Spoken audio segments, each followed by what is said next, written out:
Wema. Soko John. Ni baba nyingi sikula chini. Tituine je tujeka kana soko isi nsoro. Naye njagala nkatire mukyala wange. N'omugenyi gwe baleeta waka wa.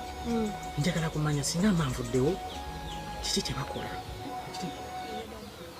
Togamba omuntu yenna kirwale nga kyama. N'omusala gwe mbadde musasula. Ngenda gukubisaamu emirundi ebiri. Tokyogera munketere singa manvuddewo kyekiddako. Nafunyemu okwekingira. Nazimbe bafuta zigwanawo.